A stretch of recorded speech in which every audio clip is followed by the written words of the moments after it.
말씀 보겠습니다. 신약 성경 야고보서 5장 7절에서 8절 말씀입니다. 신약 성경 야고보서 5장 7절 8절 말씀 찾으신 줄 알고 제가 공독해 드리겠습니다. 그러므로 형제들아, 주께서 강림하시기까지 길이 참으라. 보라, 농부가 땅에 나는 귀한 열매를 바라고 길이 참아 이른 비와 늦은 비를 기다리나니 너희도 길이 참고 마음을 굳건하게 하라. 주의 강림이 가까우니라. 아멘. 전 시간에 두 편에 걸쳐서 들어라 너희 부한자들아 이런 제목으로 부자들의 잔인한 형태를 강경하게 경고한 야고보는 이제 피해자격인 가난한 저 핍박받는 자들을 격려하고 있습니다. 당시 억울함을 당하고 공고한 처지에 있는 신자들에게 주님의 강림을 소망하면서 인내하라고 권면합니다. 마음을 굳게 하고 길이 참아서 주의 강림이 가까워왔다 이렇게 권면하는 것. 성도는 구원이 보장된 영광의 미래와 현실은 불신자와의 틈 속에서 함께 이렇게 살아가는 고통스러운 생활을 하는 중간적인 존재입니다.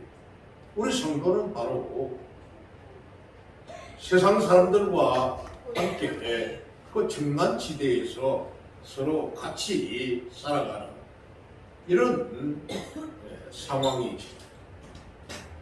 성도는 그리스도 안에서 저기 에베소서 2장 13절에 그리스도 안에서 in Christ 또 하나님과 화목한 에베소서 2장 16절에 하나님의 본성이라고 했습니다. 에베소서 2장 19절에 즉 하나님의 가족이다. 다시 말합니다. 성도는 그리스도 안에서 에베소서 2장 13절 하나님과 화목한 관계요 하나님의 가족이다 이렇게 말을 했습니다. 그러나 성도는 여전히 세상 속에서 살기 때문에 세상의 가치관으로 인해 신앙이 침해를 받을 수가 있습니다. 세상의 가치관 때문에 우리의 신앙에 방해를 받고 또 신앙에 고난이 있고 신앙에 어려움이 있는 이런 경우가 있다는 겁니다. 실제로 세상의 정욕과 이생의 자랑, 육신의 정욕, 안목의 정욕, 또 이생의 자랑, 요한일서 2장 16절을 있는 말씀입니다만 이것을 쫓아서 세상으로 나가는 성도가 실제 없지 않습니다. 있다는 거죠. 육신의 정욕과 안목의 정욕과 이생의 자랑을 쫓아 신앙생활을 하다가 세상으로 나가는 이런 성도들이 없잖아 있다는 거예요. 최근의 통계를 보면은 국민일보 지난주에 미션라이프지에 보니까 우리 최근의 통계에 약 한 30% 정도가 가난한 신자다. 30%. 한국 교회에 교인이 1000만이라면은 30%면은 무려 300만 명이 가난한 신자. 다르게 말하면 안 나가 신자다 하는 거죠. 그래서 이걸 보면은 사도 바울도 디모데후서 4장 10절을 보면은 자신을 따라다니던 자신에게 정말 수종을 들던 이 대마가 세상이 좋아서 세상을 향하여 자기를 버리고 떠나갔다고 이렇게 말을 합니다. 정녕 본향을 향해 나아가는 성도는 세상에서 나그네와 같은 이런 존재이므로 우리 성도가 영혼을 거스려서 싸우는 이런 육체의 정욕을 우리는 제어해야 합니다. 세상에 살다 보니까 온갖 이런 유혹들이 우리에게 들어오니까 우리는 바로 육체의 이 정욕을 제어해야 한다는 거죠. 베드로전서 2장 11절에 사랑하는 자들아 거류민과 나그네 같은 너희를 권하노니 영혼을 거슬러 싸우는 육체의 정욕을 제어하라. 내게 이 다가오는 육신의 정욕을 제어해라. 만약 이 싸움에서 패배한다면 우리는 바로 대마처럼 세상으로 나가는, 세상 주님을 버리고 세상을 떠나가는 그런 꼴이 된다는 겁니다. 교회가 적다고 삼가교회라고 또 교인의 숫자가 적다고 이렇게 해서 실망하고 또 아니면은 말씀이 좀 부족하고 그래 하니까 말씀에서 실망하고 말씀을 듣고는 오늘은 또 나를 치네, 오늘은 좀 은혜가 되네 이렇게 평가를 하고는 교회를 떠나가 버리고 이러한 정말 대마처럼 세상의 향락과 육신의 정욕과 이생의 자랑으로 말미암아 우리 주님을 떠나가는 이런 꼴이 될 수가 있다. 그 육신의 정욕을 제어하지 아니하면 이처럼 철저하게 자기 자신의 정욕과 싸워야 하는 성도의 영적 투쟁에 외적인 도전이 이렇게 닥쳐오면 그 고통은 심각해진다는 겁니다. 아, 예수 믿었는데도 뭐 별 수 없더라. 예수 믿는데 왜 우리 집안에 이렇게 질고가, 고난 질고가 끝이 없느냐? 예수 믿으면 다 부자 되고 돈 잘 벌고 잘 산다고 하던데 왜 우리의 고난은 끝이 없는가? 왜 예수 믿었는데 불구하고 암이 든다든지 아주 심각한 그런 병에 걸려서 왜 고난을 당하는가? 참 역경의 열매라는 이런 내용들을 보면은 그 항암을 하고 투약을 하고 암 수술을 하고 하는 가운데서도 믿음을 놓지 아니하고 믿음의 승리자의 모습들을 우리는 많이 읽을 수가 있습니다. 우리 교회 안에서도 작년에 돌아가신 우리 강명단 권사도 무려 8년 내지 9년 동안 암 환자로서 대수술을 몇 번이나 하고 수십 번을 항암 치료를 하고 위기를 맞아 병원에 다시금 입원하고 하면서도 믿음을 놓지 않았던 그런 경우처럼 하나님께서 거의 정말 내일 모레면은 정말 돌아가신다고 하는 그런 사형 선고를 받았지만 무려 8년이나 9년 동안 그 삶을 이어가게 하셨던 이런 경우. 그런데 세상은 성도를 박해하기도 합니다. 세상이 우리 성도를 박해한다. 구약성경 다니엘서 7장 21절을 보면은 내가 보니까 이 뿔, 세상의 권세죠. 권세자, 이 뿔이라고 하는 권력자들, 권세자들, 세상에서 정말 큰 소리 치는 그런 잘난 자들, 이 뿔이 성도들과 더불어 싸워 성도들 그들에게 이겼다 이렇게 하고 있습니다. 그리고 또 25절을 보면은 그가 장차 지극히 높으신 이를 말로 대적하며 이 뿔이 세상의 권세가 지극히 높으신 하나님을 말로 대적하면서 또 지극히 높으신 이의 성도를 괴롭게 할 것이며 하나님의 백성들을 괴롭게 한다는 겁니다. 그가 또 때와 법을 고치고자 할 것이며 이런 세상 권세자들이 마음대로 자기 법들을 고쳐서 자신에게 유리한 아주 절대적인 권력을 유지하려고 하는 이런 나쁜 법들을 제정하고 성도들은 그의 손에 붙임 바 되어서 한 때와 두 때와 반 때를 지나니라 이런 말을 합니다.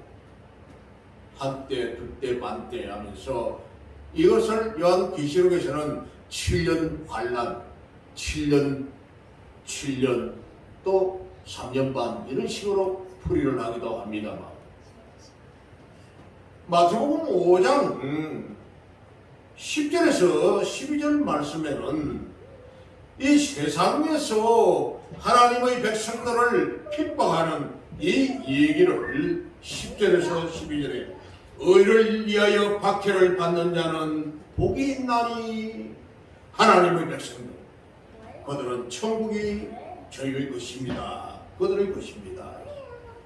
나로 말미암아 너희를 욕하고 박해하고 거짓으로 너희를 거슬러 모든 악한 말을 할 때에는 너희에게 복이 있나니 우리 주님을 믿는 자 나로 말미암아 주님 믿는 것으로 신앙생활하는 것으로 인하여 너희를 욕을 하고 박해하고 전도하러 나갔다가 예수 믿으라고 전거하다가 뺨을 맞고 욕을 당하고 손가락질 당하고 침뱉음을 당하고 예수를 믿지 말고 내 주먹을 믿으라고 내 힘을 믿으라고 내 권세를 믿으라고 내 백을 믿으라고 내 물질을 믿으라고 하면서 큰소리 치는 자들 거짓으로 너희를 거슬러 모든 악한 말을 할 때에는 너희에게 복이 있다. 기뻐하고 즐거워하라. 하늘에서 너희의 상이 큽니다. 너희의 상이 크다. 이런 고난을 주님으로 말미암아 당하는 사람은 하늘에서 너희의 상이 크다. 아멘. 사도행전 26장 10절에서도 사도행전 26장 10절에 예루살렘에서 이런 일을 행하여 예루살렘에서 이런 일을 행했다. 예수님을 증거하는 겁니다. 나사렛 예수를 증거하는 이 일을 행하여 대제사장들에게서 권한을 받아 가지고 많은 성도를 옥에 가두며 또 죽일 때에 내가 찬성 투표를 했다. 바울이 사울일 때에 그 대제사장에게 가서 예수 믿는 자를 잡아 죽이고 잡아오고 하는 그 일을 또 스데반을 죽이는 그 일에 앞장서서 돌판매질을 하는 그 사람들에게 그들이 돌판매질을 편하게 하기 위하여 겉옷을 벗어서 사울이라는 이 청년에게 맡겼다. 그 일까지 했다. 그리고 믿는 사람들을 잡아 죽이는 그 일에 찬성하는 투표를 했던 자기였다. 모든 회당에서 여러분을 형벌하여 강제로 모독하는 말을 하게 하고 그들에 대하여 심히 격분하여 외국 성에까지 가서 박해했다. 정말로 세상은 성도를 이렇게 박해하기도 하고 또 궁핍하게 하기도 하고 성도를 예수 믿는다고 궁핍하게 만드는 로마서 12장 13절에 성도들의 썩것을 공급하며 손 대접하기를 힘쓰라 이렇게 말씀을 했는데, 그러니까 성도들이 궁핍함을 당하니까 그들에게 먹을 것을 제공을 하고, 또 손 대접이라고 하는 것은 믿는 자들이 믿음의 그 집안에 들어왔을 때에 그 손님을 대접하는 그것을 즐겨내라는 겁니다. 궁핍하니까. 또 고린도후서 9장 11절과 12절에는 고린도후서 9장 11절 12절에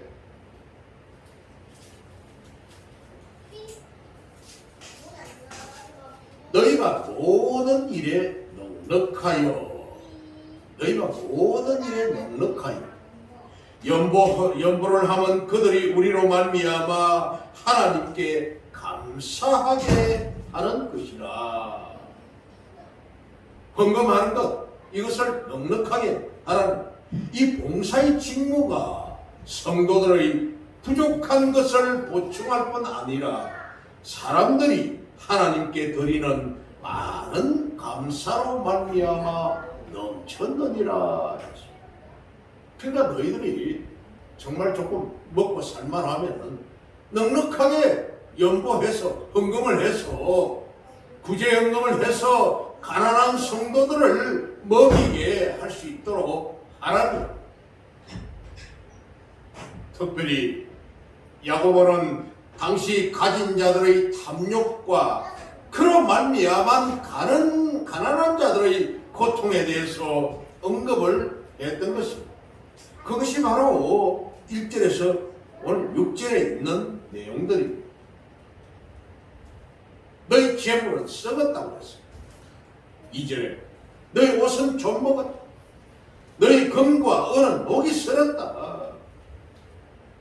그러고 또 품꾼들의 돈을 품삯을 주지 않아 가지고 하나님 앞에 부르짖는 이런 일들이 있게 되었고, 너희가 땅에서 사치하고 방종하여서 마지막 심판 때 그때까지도 잘 먹고 잘 살아 심을 지게 했다는 겁니다. 이 또한 세상 속에 있는 거룩한 성도가 당하는 핍박의 한 형태라고 볼 수가 있습니다. 이러한 내용들이 바로 성도가 세상에서 당하는 핍박의 한 형태다는 겁니다. 그 외에도 성도에게 임한 세상의 고통들은 많을 것입니다. 그러나 성도는 이미 보배를 품은 질그릇, 우리는 바로 보배를 품어 있는 질그릇이다 하는 겁니다. 왜 뭐 좋은 그릇에 금그릇에 담으면 좋을 텐데 왜 질그릇에다가 보배를 품었는가, 이런 말을 할 수도 있겠지만은 겉으로 볼 때는 질그릇처럼 무가치한 그런 그릇같이 보이지만은 그 안에다가 예수 그리스도라는 보배를 우리 성도들은 품었다, 이 말을 가졌다.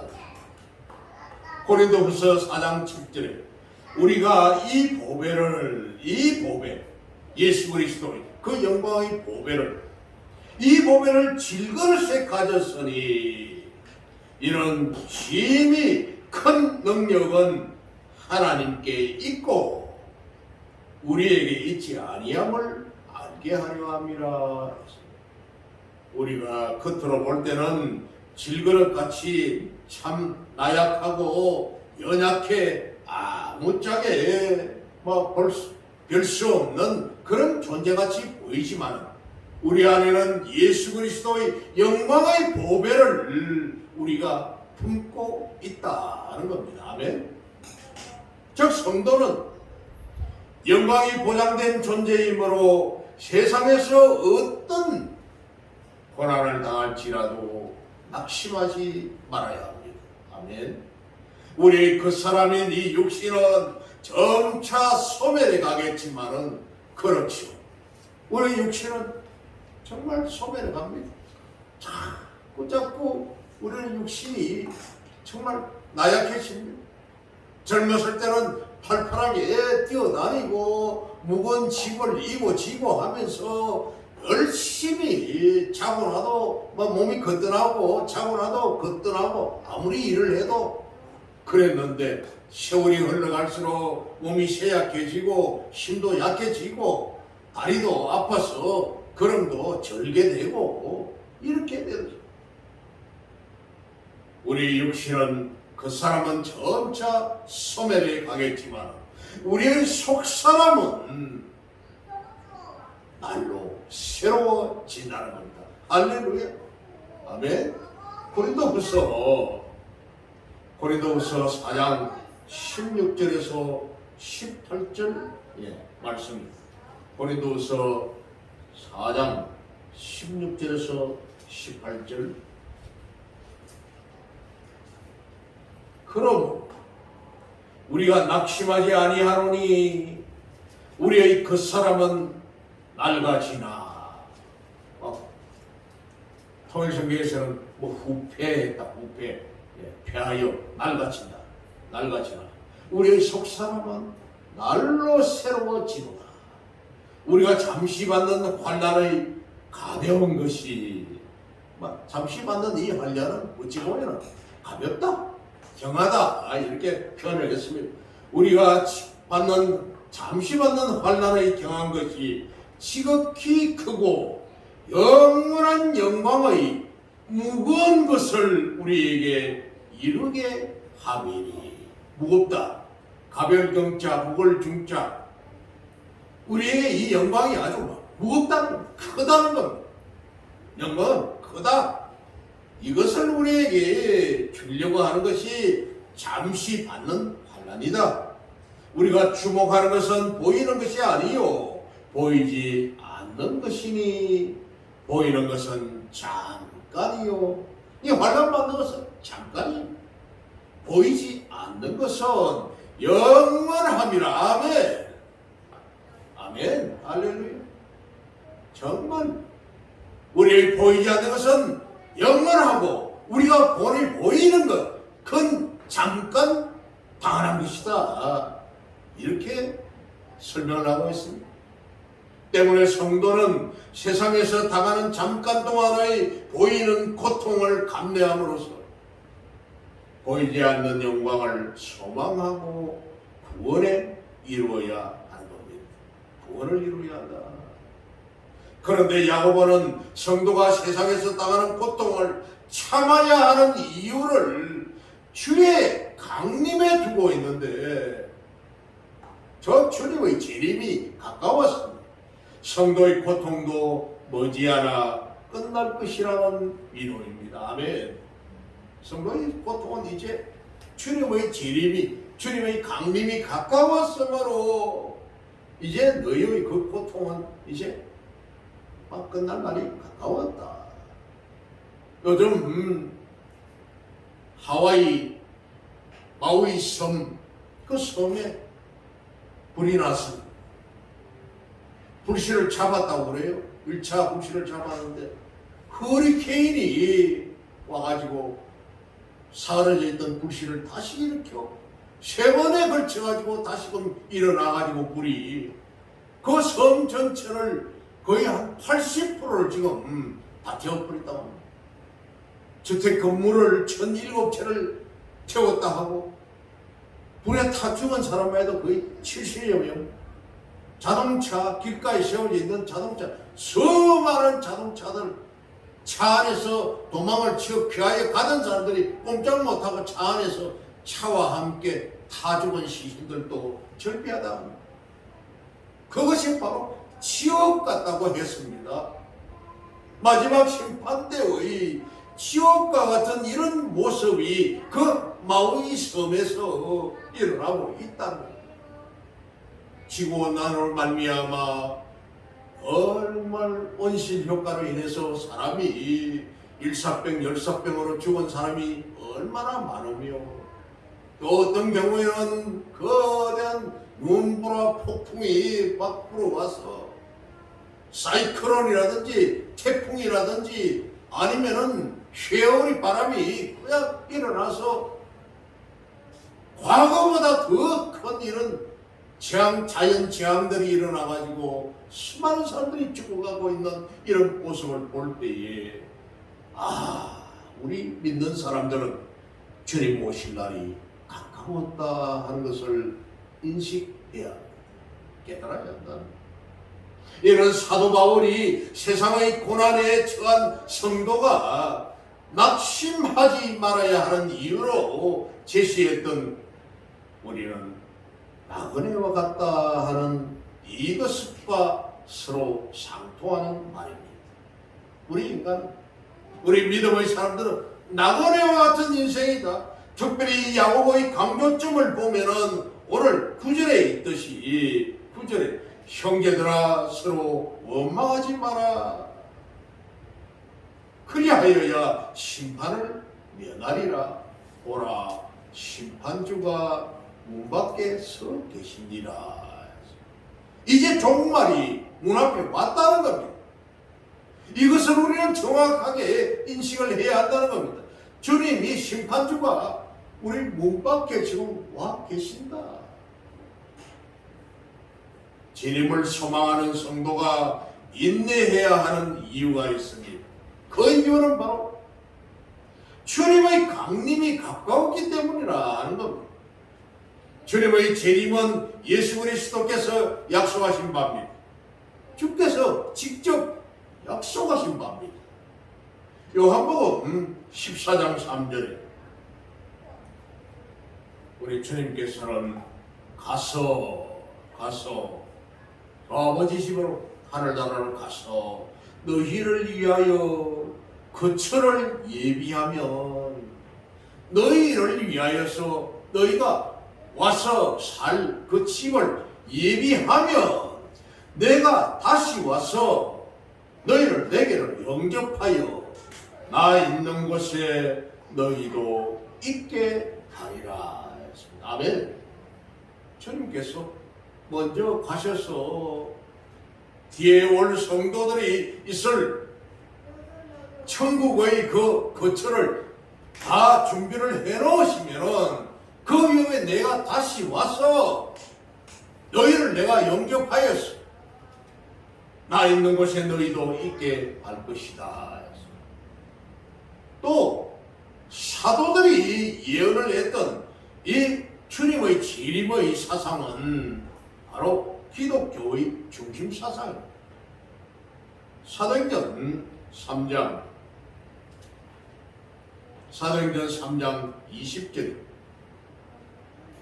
또 주께서 우리 주님께서 너희를 위하여 예정하신 그리스도 곧 예수를 보내시리니 곧 예수를 너희들에게 보낼 것이다. 예정하신 그 그리스도 곧 예수를 보내시리니 디모데전서 6장 14절에는 디모데전서 6장 14절입니다. 디모데전서 6장 14절 우리 주 예수 그리스도께서 나타나실 때까지 우리 주 예수 그리스도께서 다시 오실 때까지 흠도 없고 책망받을 것도 없이 이 명령을 지키라. 이 명령을 지키라. 무슨 명령입니까? 바로 이것은 만물을 살게 하신 하나님 앞과 본디오 빌라도를 향하여 선한 정언을 하신 그리스도 예수 앞에 내가 너를 명하노니 다시 오신다는 주님의 초림과 주님의 재림을 약속하신 것. 구약성경 39권은 오실 예수님에 대한 약속의 말씀입니다. 그래서 옛 약속입니다. 옛 약속, 구약 39권은 예수님의 오신다는 초림하신다는 약속의 말씀이 예수께서 오심으로 이루어졌습니다. 또 신약 27권은 다시 오실 예수님에 관한 말씀입니다. 공간복음을 제외하고 그 뒤에는 예수님의 재림을 약속한 말씀입니다. 물론 공간복음 안에서도 아까 요한복음 14장 3절에 있듯이 예수님께서 너희가 있을 그 처를 내가 예비를 해놓고 내가 다시 오실 것이다 말씀한 바 같이 그런 주님의 오심에 대한 사상은 두 가지 요소가 함축이 되어 있으니 저 넓은 의미는 광의의 의미는 하나님의 은혜 혹은 심판의 모든 나타남을 가리키는 겁니다. 하나님의 은혜와 모든 하나님께서 하시는 심판을 말하는 것이고 그리고 보다 특별한 의미로서는 이 세상에 대한 주님의 엄숙한 심판이 있다는 것을 가리키는 말입니다. 이 세상에 예수님께서 다시 오시는 그날 바로 엄숙한 심판이 있다.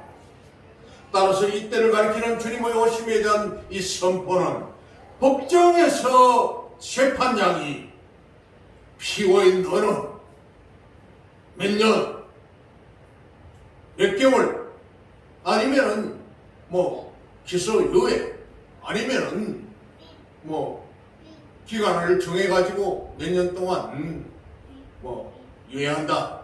집행을 유예한다. 집행유예를 한다든지 하는 이 심판방에 정말 재판장이 법정에서 망치를 가지고 이렇게 판결하는 것과 같은 말씀이다. 정말 그런 위험이 있는 말씀입니다. 주님의 재림에 대한 사상. 예를 들어서 요한계시록의 아시아 7교회에 대한 이 심판선언은 정말 위험스럽고 준엄한 선고를 하는 이런 것처럼 들립니다. 요한계시록 2장 5절 하반절을 보면은 내가 네게 가서 내 촛대를 그 자리에서 옮기리라 이렇게 말씀합니다. 정말로 무슨 말씀이죠? 너의 그 촛대를 옮길 것이다. 바로 옮겨 가버리고 나면은 주님이 안 계신 것 그건 바로 심판이죠. 지옥 근무시. 내가 네게 가서 내 촛대를 그 자리에서 옮길 것이다. 오늘 본문에서 주의 오심은 보다 특별한 때를 가리킵니다. 저 주님이 오셔서 피조된 이 세계를 심판하실 재림의 때를 가리키는 겁니다. 이때는 사람들이 가장 예상하지 못할 때. 하지만 우리가 주님의 재림에 대해서 항상 우리는 현재형으로 말한다는 것을 기억해야 합니다. 현재, 지금, 영어로 볼 때 now, 지금 이루어진다는 것, 이 재림의 때로.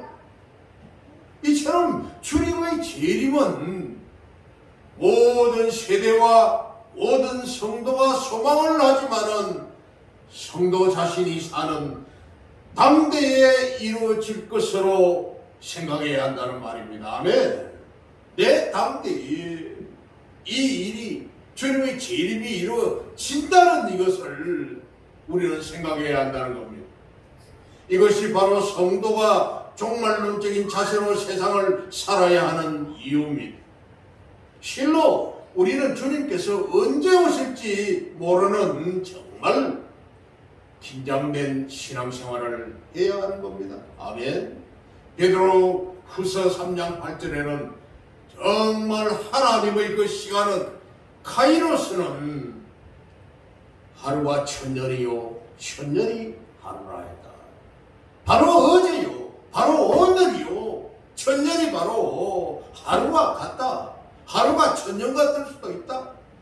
하나님의 시간의 개념은 인간의 시간의 개념인 크로노스하고는 다르다고 했습니다.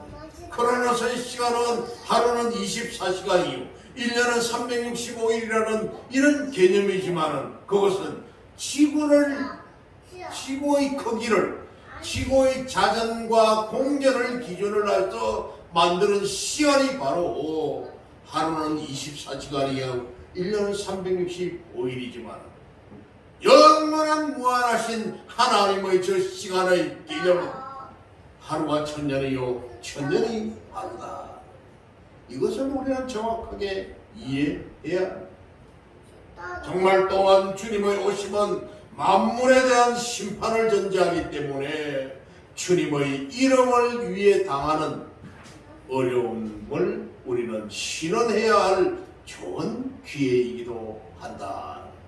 주님 앞에 가서 내가 이렇고 저렇고 내가 세상에서 이런 고난을 이런 핍박을 당하였다고 나의 원수를 갚아달라고 신원이란 이 말은 바로 별신자에 원통할 원자입니다.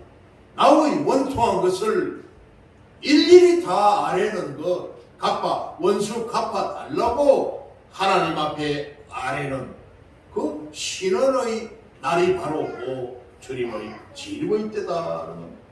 그러므로 주님의 재림은 성도에게 있어서는 보복의 날이요 보상의 날입니다. 아멘. 그동안에 우리가 누리지 못하였고 우리가 받지 못하였고 우리가 고통당하였고 배고팠고 남에게 정말 조롱받았고 온갖 그런 거 했던 것 보상의 날이요 또 그렇게 했던 자들에게는 보복의 날이다. 아멘. 그래서 야고보는 주님의 날을 소망함으로 현재의 고통과 핍박을 참으라고 이렇게 권면하고 있는 겁니다. 정말 길이 참아라 마음을 굳건하게 하라 이렇게 말씀한 겁니다. 그러나 때로는 주님의 재림이 영원한 일처럼 주님이 오셨는지가 정확하게는 BC 4년에 예수님이 정확하게 태어났다고 합니다. 지금 2023년이니까 약 한 2000여 년, 33년을 사셨다고 할 때 2000여 년이 지나는 동안에 지금도 예수님이 다시 오지 않으셨는데 그것은 다 거짓이 아니야? 거짓말이 아니야 하고 하는 자들도 없잖아 있습니다. 2000년이 지났는데도 오시지 않았으니까 정말 영원한 일처럼 느껴지고 세상의 악은 더욱 기성을 부리는 것처럼 보입니다. 그렇죠. 세상의 악은 정말 이해할 수 없는 너무나 끔찍한 일들이 우리 주변에서 바로 일어나고 있습니다. 막 묻지마 살인 막 그냥 칼이고 막 흉기를 가지고 지나가고 있는 사람에게 무조건 그냥 찔러버리고 죽여버리고 학교에 가서 어린 아이들에게 무조건 그냥 살해를 한다든 또 요즘은 이제 예고까지 하네요. 이렇게 하겠다. 붙잡고 보니까 뭐 심심해서 장난을 했다. 뭐 어쩌다. 10대의 아이들이 이렇게 무서운 아이들이 되고 말았습니다. 자, 실제 주님이 오시는 날이 가까워오면 올수록 세상은 더 악해져 가는 것입니다. 이처럼 성도가 주의 날이 아직도 멀었다고 생각을 한다면 그 자체가 바로 불신앙입니다. 오히려 그날은 잠깐이죠. 부지불식간에 아무리 길고 지루하게 느낄지라도 주님은 우리가 알지 못하는 때 부지불식 중에 오신다. 아멘. 그래서 히브리서 기자는 예언서를 인용하여서 히브리서 10장 37절에 잠깐 후면 오실 이니 지체하지 아니하리라 했습니다. 아멘. 잠시 후면 오시리니 바로 지체하지 아니하시리라. 신약성경 누가복음 21장 34절에서 36절을 보면은 누가복음 21장 34절에서 36절에 너희는 스스로 조심하라. 그렇지 않으면 방탕함과 술 취함과 생활의 염려로 마음이 둔하여지고. 조심해라. 방탕하고 술 취하고 이 다 육신의 정욕, 안목의 정욕, 이생의 자랑, 생활의 염려로 마음이 둔하여지고 뜻밖의 그날이 덫과 같이 너희에게 임하리라. 덫을 놔가지고 뭐 산짐승이고 누가 지나가다가 그 덫이 놓여있는 줄 모르고 지나가다가 발이 빠지면 그냥 걸려서 붙잡힌 것 같이 이날은 온 지구상에 거하는 모든 사람에게 임하리라. 이러므로 너희는 장차 올 이 모든 일을 능히 피하고 인자 앞에 서도록 항상 기도하며 깨어 있으라. 아멘. 너희는 이것을 피하기 위하여서 항상 깨어 있으라. 기도하고 깨어 있으라. 잠시 후에는 심판자가 반드시 오시고 지체하지 않을 것이므로 우리 성도는 믿음을 굳게 잡고 인내로서 약속을 대망해야 할 것입니다. 뭐 대강절, 대림절 하는 주님 오시는 그때를 기대하는 12월 첫 주부터 하는 이런 절기가 있습니다. 그리하여 성도는 구원을 받았으되 현실에서 당하는 사단의 도전과 핍박을 견뎌내는 힘을 얻게 되는 것입니다. 할렐루야. 우리가 이렇게 기억이 있으면 기도하면 사단을 우리를 무너뜨리려고 하는 사단의 그 대적을 할 수 있는 힘을 우리는 얻게 된다. 사랑하는 성도 여러분, 진정 주님이 우리에게 세상에서 정말 잘 견디었다 이렇게 칭찬하실 날이 우리에게 가까웠는데 한낱 유혹에 넘어가서 구원의 영광을 우리가 결코 잃어서는 안 될 것입니다. 아멘. 기도하겠습니다. 하나님